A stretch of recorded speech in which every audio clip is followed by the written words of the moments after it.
સૌરાષ્ટ્રની ધરતીના એક સત્ય પ્રસંગની આજે વાત કરવી છે। દાતારી કોને કહેવાય તેનો આ ઉજળો પ્રસંગ છે કે જૂનાગઢની બાજુમાં મેંદરડા ગામ અને મેંદરડાની બાજુમાં અણિયાળી કરીને એક પંખીના માળા જેવડું આહિરનું ગામ છે। અણિયાળી ગામનો આ પ્રસંગ છે। ઘટના એવી બને છે કે આ ગામમાં એક મરણ થઈ ગયું હોય છે અને બધા આહિર ભાઈઓ ભેગા મળીને ત્યાં ખરખરે આવ્યા હોય છે। સાહેબ, ગામડામાં એવો રિવાજ કે જેના ઘરે મરણ થયું હોય ને એ ખરખરે આવ્યા હોય એ લોકોને જમાડી ના શકે, એટલે પાડોશી બધા ખરખરે આવ્યા હોય એને પોતાના ઘરે જમવા લઈ જાય। સાહેબ, અમીરાત કોને કહેવાય તેનો આ ઉજળો ઇતિહાસ છે, એટલે ખાસ સાંભળજો। એમ કહેવાય કે ખરખરે મહેમાન આવ્યા હતા, એને બાવડા પકડી પકડીને બધા કહેવા લાગ્યા કે અમારા ઘરે જમવા આવો। બધા મહેમાનને જમવા માટે બોલાવતા હતા અને એમાં એક માનહુરભાઈ કરીને આહિરભાઈ બેઠા હતા। ગરીબ માણસ હતા અને ઘરમાં કંઈ નહોતું, પણ જ્યારે બાવડા પકડી પકડીને બધા મહેમાનને કહેતા હતા કે તમે અમારા ઘરે જમજો, ત્યારે માનહુરભાઈએ દ્વારિકાધીશને પ્રાર્થના કરી કે હે દ્વારિકાધીશ, હે નોધારાના આધાર, તે મને અડધો રોટલો આપ્યો હોત ને તો એમાંથી પણ અડધાનો અડધો આ મહેમાનને આપેત, પણ બાપ તે મને આટલી બધી ગરીબાઈ આપી। એમાં એમ કહેવાય કે માનહુરભાઈને અંદરથી અવાજ આવ્યો, એટલે તેમણે એક મહેમાનનું બાવડું પકડીને કહ્યું કે તમે અમારા ઘરે જમવા માટે આવો। હવે એમાં બને છે એવું કે તેમણે જે મહેમાનનો હાથ પકડ્યો હતો એ મહેમાન ખૂબ જ અમીર હતા, એટલે ગામના બધા વિચાર કરે છે કે અરે, માનહુરભાઈના ઘરમાં તો કંઈ નથી, એ મહેમાનને કેમ જમાડશે, એટલે આપણે આ મહેમાનને આપણા ઘરે જ લઈ જઈએ। ગામના બીજા લોકો કહેવા લાગ્યા કે માનહુરભાઈ તમે રહેવા દો, અમે મહેમાનને અમારા ઘરે લઈ જઈએ, પણ માનહુરભાઈએ મહેમાનનો હાથ ન મૂક્યો અને કહેવા લાગ્યા કે હું મહેમાનને મારા ઘરે લઈ જઈશ। ટૂંકમાં માનહુરભાઈ આહિર મહેમાનને ઘરે લઈને આવ્યા। હવે વાત સાંભળજો સાહેબ। માનહુરભાઈ ઓરડામાં જાય છે અને પોતાની પત્નીને કહે છે, આયરાણી, હા બોલો ને, એટલે કહ્યું કે મહેમાનને જમવા લઈ આવ્યો છું। અને એમ કહેવાય કે આટલા શબ્દો સાંભળતા તો આયરાણીની આંખમાંથી દળદળ આંસુડા પડવા લાગ્યા હો।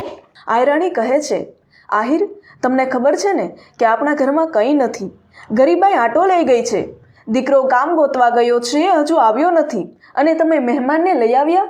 ત્યારે માનહુરભાઈ જવાબ આપે છે, આયરાણી, તમારી વાત સાચી છે, ઘરમાં કંઈ નથી એ બધી મને ખબર છે, અરે પણ તો શું કામ તમે મહેમાનને લઈ આવ્યા? સાહેબ, ત્યારે આહિરભાઈએ શું જવાબ આપ્યો એ સાંભળજો હો। અરે એના ઘરમાં ગરીબાઈ હતી પણ એના દિલમાં અમીરાત હતી।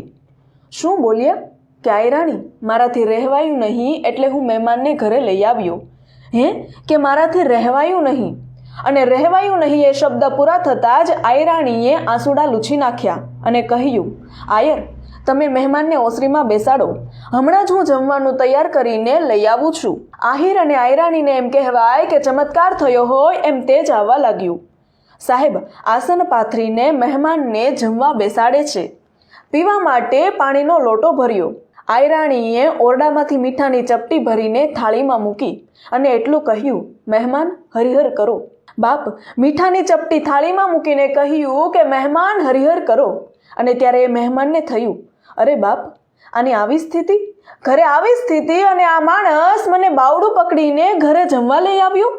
સાહેબ, એમ કહેવાય કે આ આહિરભાઈની દાતારી ઉપર એ મહેમાન ખુશ થઈ ગયા અને ભોજનમાં મળેલી મીઠાની ચપટીમાં એનું પેટ ભરાઈ ગયું। અરે 32 જાતના ભોજન જમીને ઓડકાર આવે એમ ઓડકાર આવી ગયો હો। આ મહેમાને ભોજન કેમ કર્યું એની વાત કરું તો મીઠાનો એક કણ મોઢામાં મૂકે અને પાણીનો ઘૂંટડો ભરે, વળી પાછો મીઠાનો કણ મોઢામાં મૂકે અને પાણી પીવે એમ ચપટી મીઠામાં તેમણે ભોજન કરી લીધું હો। જમીને પછી મહેમાનને કહ્યું, ચાલો માનહુરભાઈ, બધા ચોરે આવી ગયા હશે, હવે નીકળવાનું ટાણું થઈ ગયું। પછી તો એમ કહેવાય કે મહેમાન ચોરે આવ્યા અને બીજા બધા પણ આવી ગયા હતા, એટલે આ મહેમાન એમ બોલ્યા કે ઘડીક બધા બેસો ને, મારે એક વાત કરવી છે। બધા બેઠા એટલે આ મહેમાને કહ્યું કે માનહુરભાઈ અહીં આવો તો। હા બોલો ને। માનહુરભાઈ, તમારે દીકરા કેટલા? એટલે કહ્યું કે તમારો દીકરો ઘરે હતો નહીં, એટલે બોલ્યા કે હા, એને કામે મોકલ્યો છે। ત્યારે આ મહેમાન, જેમ કહેવાય કે આવેલા બધા મહેમાનમાં અમીર હતા અને માનહુરભાઈના ઘરે જમવા ગયા હતા, એ બોલ્યા કે સાંભળો છો ને બધા, એક વાત કરવી છે। હા બોલો ને। ત્યારે એ મહેમાન શું બોલ્યા, માનહુરભાઈ, તમારા દીકરા સાથે મારી દીકરીને પરણાવવી છે, તમારા દીકરા વેરે હું મારી દીકરી આપું છું અને જાડેરી જાન જોડીને મારા ગામ આવજો. સાહેબ, એ માણસે વિચાર્યું કે હું તો રૂપિયાવાળો છું અને ગરીબ સમજીને આપવું હોય તો આપી શકું, પણ એવું કરું તો જિંદગીભર એ મારો ઋણી રહે. પણ એના દીકરા સાથે મારી દીકરીને પરણાવીને એટલો કર્યાવર કરું કે હું જિંદગીભર એનો ઋણી રહું, પણ એ કોઈ દિવસ મારો ઋણી ના રહે. સાહેબ, આને દાતારી કહેવાય હો, આને સાચી અમીરાત કહેવાય. સાહેબ, તમે કોઈ પણ સ્વાર્થ વગર કોઈને બટકું રોટલો જમાડો ને તો ભગવાન તમારું ભલું કરે અને કરે જ. અરે આવા અમીરાતના તો અનેક પ્રસંગ આપણા સોરઠમાં થઈ ગયા છે. વિડીયો પસંદ આવ્યો હોય તો વિડીયોને લાઇક, કોમેન્ટ અને વધુમાં વધુ શેર કરો તથા આવા અવનવા વિડીયો જોતા રહેવા માટે અમારા ફેસબુક પેજ કાઠિયાવાડની વાતોને ફોલો કરો.